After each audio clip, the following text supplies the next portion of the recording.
Hey guys, I'm Glacier Rain, intuitive life coach and Ascension guide, and I wanted to make this quick video for you because I see a lot of people going through some pretty intense times. You know how I've mentioned in my previous videos that these activations that took place on December 21st and then again on the spring equinox, well, they have led a lot of people into the dark night of the soul. And we've talked a little bit about the dark night of the soul before, but I want to talk a little bit more about it today because it's easy to talk about in words. When you're in it, it's pretty torturous. So I wanted to just talk a little bit about some of the symptoms or signs to know if you're in the dark night of the soul. So extreme sadness and sorrow, grief, those are feelings that when you are in the dark night of the soul, those are coming up.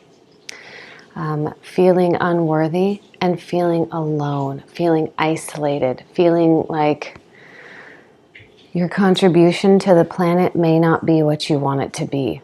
Feeling bad about yourself. Guilt is another one.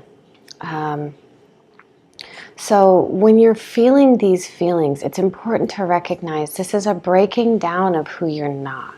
Right? So as we rise up in frequency, we see more and more clearly who we're not. We see the layers of programming, the conditioning that we've been dealing with, right? And for a lot of us, we can be feeling regret and remorse as part of something that kind of just wish things weren't going the way that they're going, or wish that you didn't do what you had done. You're able to see your mistakes or see your choices in a different light, a different point of view. So fear is another thing that can be triggered up massively, because part of the dark night of the soul is your identity is challenged. So when you're losing who you know to be yourself, the old you is dying. A part of you is dying, and a new part of you is being reborn. But that transition is when you're in that dark night of the soul, right? You can kind of compare it to that caterpillar into butterfly. You know, you go into that cocoon. The thing is, with this dark night of the soul, it's so intensely painful on an emotional level. And now, right now, the phase of ascension that we're in, we happen to be having our physical body telling us where there's emotional pain or where there's mental discord, you know, where what we believe to be true and what is true are different. The disharmony between that, those two energies. So for a lot of people, this leaves them feeling helpless and hopeless and lonely. So if you're feeling, you know, these different symptoms, or you're seeing this in your life, then you're probably in the dark night of the soul. And it may seem like it's never going to end. It may seem like this is the new way of being. Like, I don't want to go through this ascension process if this is how it's going to be. That's what I see a lot of people. I just feel that coming from the collective. It does signal a need for change, right? You feel that stuff inside, and for a period of it, you may feel zero motivation at all. Like, I don't even care anymore. Like, surrender, you know, surrendering is a part of it too. You're surrendering your old way of being. In order to have something new, we have to let go of the old, and that is one of the most challenging things for us because we don't like to let go of what is in our comfort zone or what makes us feel safe. And sometimes what makes us feel safe isn't actually what we want or desire, but it's what we know. It's what we're used to. And so that's shifting for so many people right now. So being there for others, being there for yourself, giving yourself the time. You don't have to figure everything out right now. A lot of times when people are in the dark night of the soul, they feel like they need to make all of these changes. You know, and sometimes it's okay to just finish breaking stuff down and giving yourself the space to rest.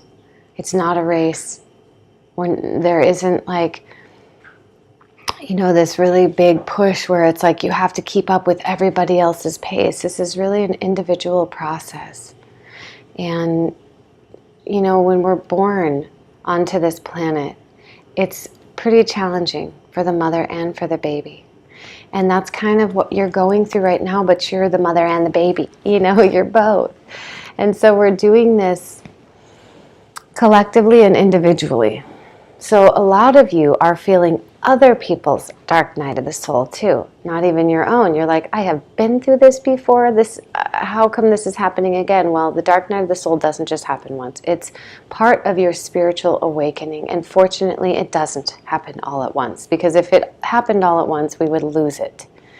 We would just be overwhelmed with the information and the new points of view and the emotions that come up.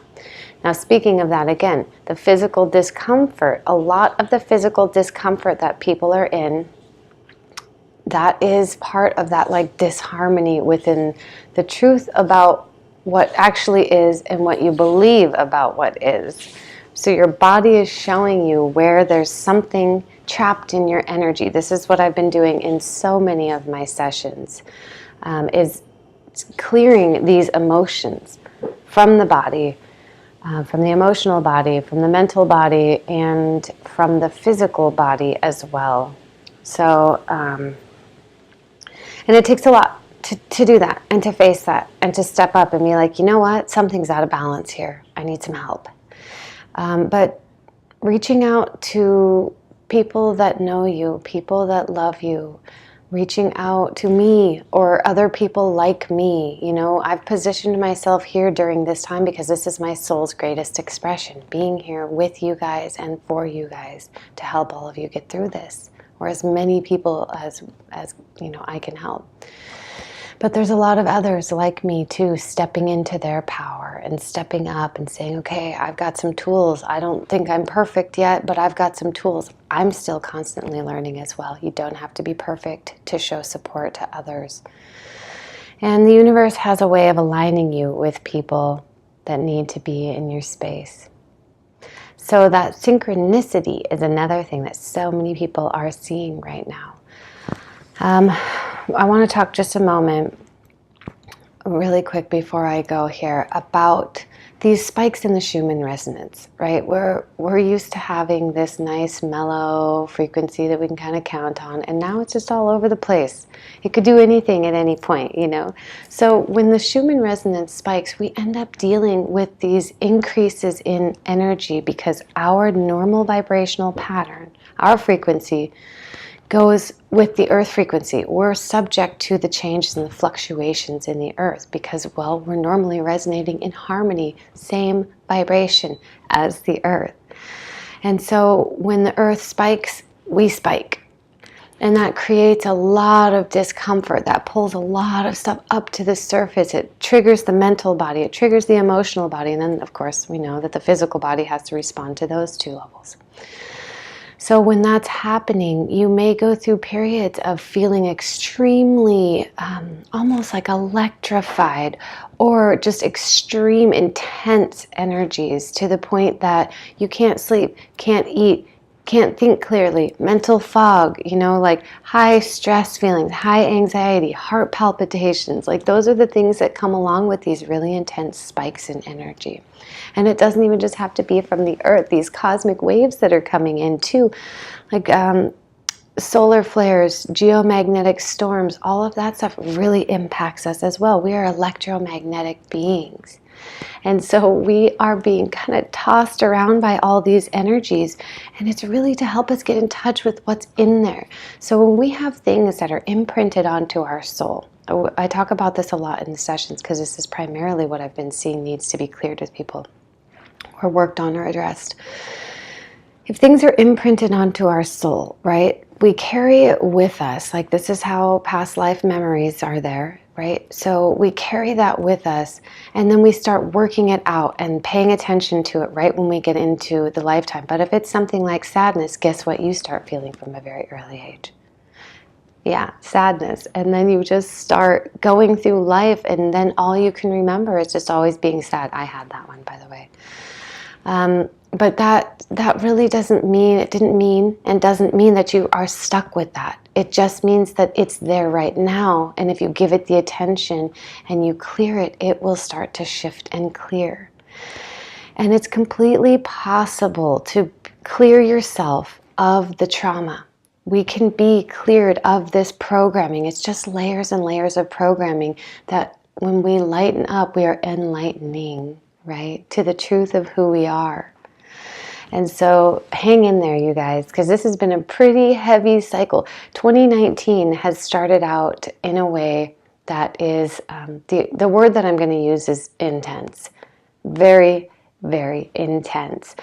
I'm not going to judge it good or bad. Has it been challenging? Yes, it has. But it's been wonderful and horrible in many ways. And so hang in there through all of these changes that you guys are going through. You can make it through these. And if you want to get some coaching with me, I'm happy to do some coaching with you. I love doing this work with you guys. And so my information will be in the description box below. And I mentioned this, I believe, in the last video too, but I'm working on some hour-long webinars so that I can reach a lot more of you, breaking some of my workshops down, my 2-day workshops, breaking those down into some smaller pieces so I can reach a lot more of you from the comfort of your home. All right, darlings, you're doing amazing. Remember that. So the emotional stuff that's coming up, it just needs to be cleared. It just needs to be released. And really, it's about integrating a new point of view. When you bring in that new point of view, always when you add something in, it changes what's there. And so bringing in that most positive, highest point of view possible is going to make a shift in the way that you're seeing it and feeling about it. So we're bound by our beliefs, right? So what you believe something to be, you pretty much limit it to being that with your own point of view of it, but then you limit the way that you can interact with it and all of that. So that's what we're kind of expanding out of right now, these self-imposed limitations. But in this culmination lifetime, we're wrapping up all these other lifetimes, all these timelines. And a lot of us are thinking, what was I thinking when I chose to come to this planet? Why would I do this to myself? Well, remember, we're here experiencing contrast. And so we know that as our pure essence, we are pure perfection. We know that when we are in a body, we are not pure perfection, right? We'll leave it at that. But really, it is pure perfection too. But the point of view of contrast is what gives us this polarized experience. So then we have free will and choice, right? So if we know that happiness is an option and sadness is an option, we suddenly have choices that can lead us to either of those. And a lot of this is the contrast that we came here to experience. Plus, think about the physical pleasure that we have. Even like touching somebody else, giving somebody a hug, getting a hug from somebody. That's something that you do in physical form. We're here to experience that. The flavors of food, the feeling of liquid, the sounds, all of it. It's just such a beautiful experience, and it really is dependent on how you look at the experience. And if you're one of the people going through the dark night of the soul, hang in there. There is an end to it, even though sometimes it doesn't feel like it will end. That's where you integrate some new points of view, and you recognize that this is a challenging process and you just do your best. Nobody can ask more of you than you being at your best. And being at your best doesn't mean being the best, okay? It's not about creating some type of judgment. It's more about knowing that in every moment you're putting your best foot forward and you're showing up in a way, even if it's 6 a.m. and looking like you haven't slept for 20 years, like half the time I show up in these videos for. But the thing is, it's about that showing up and being there in a way that you know is of service to others. Or it doesn't even have to be service to others. It can also just be showing up for yourself and holding that space for yourself and saying, you know what, today I'm going to lay in bed all day and I'm not going to guilt trip myself about it. I'm going to let my body rest and sleep, and I'm going to just focus on my own well-being for a minute. If that's what you need to do, do that. Give that to yourself. And this whole shifting from linear time, that's challenging.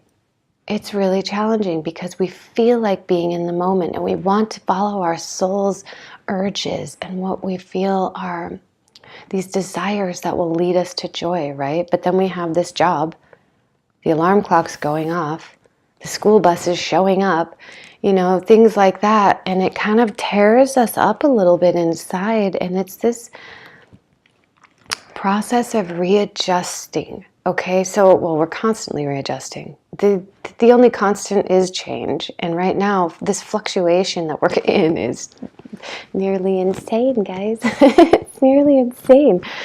So as we're moving through this linear time, right, we've got one part of us still existing in this structure where we're having to show up for work at a certain time and pay bills and do all of that stuff, right? And we're shifting into this present moment, eternal present moment where everything's falling into place perfectly, right? That's where you are on your soul's greatest timeline, the timeline to your soul's greatest expression, and things fall into place. You wake up on time. You don't need an alarm. You show up at the right place at the right time. And also, part of this process is when we're shifting, like now, we're shifting from this point of view of linear time to a point of view of no time, right? The eternal now. We look at divine timing as something that's positive and beneficial, yet we're not always patient for it. But when we're in this divine alignment, right, the way that the consciousness behind all of this, everything that is arranging things, is according to everybody's vibrational offering. Now, if everybody gets into alignment with their greatest good, this experience would be like seamless. Everything would just show up exactly where it needs to be. Everything would assemble itself. And that's what we're shifting into, this synchronized movement where it's more about flow and instead of the force of linear time. So the force aspect of linear time, where you have your alarm clock going off. Your boss wants you to be there at the time that you agreed to be there. Your body tells you to sleep for 2 days. That's that kind of chaotic place. And things like, I've experienced this a lot lately, which has been really interesting for me to kind of let go and kind of settle into the synchronicity of things. But sometimes in sessions when like something comes up for somebody else or it comes up for me and it doesn't work out. And then that may happen like 2 or 3 times. And it always works out at exactly the perfect time though. And that's exactly what I'm talking about with this shifting from linear time into this eternal present moment. Everybody's starting to get assembled in a way that fits harmoniously with everything else that needs to be going on. So when you set your intention to be on your soul's greatest expression, the path to your soul's greatest expression, things more than likely are going to look a bit different, but feel aligned. So it may be that you called in sick for 2 days, right? And you're like, I can't come in. And then you get there and your boss is like, you know what, it was actually perfect that you did that because we didn't need you those 2 days. And you're like, wow, weird. Here I was feeling bad about it and it actually worked out. Now that's not always the case. It's not always the case. We know that. But that's just an example of how things can line up even when they don't look, from the external perspective. You're like, okay, well, I should be there and my boss is counting on me, and the boss may be like, you should be here, I'm counting on you. But then really the work wasn't there anyways. So just things like that are what we have to look at and acknowledge as these moments of divine alignment. So that's it's challenging. This whole linear time thing is challenging because it's one of the programs we've been dealing with from birth. And last lifetime, the lifetime before that, and depending on where you lived on the planet during these previous incarnations, I mean, linear time is a pretty big thing on planet Earth. Oh, something just showed up into the room. I just saw a big flash and trail of light. But anyways, so, all right, you guys, I could ramble on and on and on, but I will let you guys get on with your day and I will get on with mine. I love you guys very much. My information is in the description box below if you want to get some coaching. I believe it's about a month wait right now. If you book a session and ask to be put on the wait list, I'm happy to do that. That would be like the wait list to get if somebody else rearranges or needs to cancel or reschedule or whatever, then I can fill people into those spaces. So anyways, in June, I'll be opening up my schedule again. So I know that's a ways away, but I'll be extending the hours again because it will be non-school year. I don't have to go on that linear time as much. So, well, not in that way at least. All right. Love you guys. Have a beautiful day, and I will be back soon.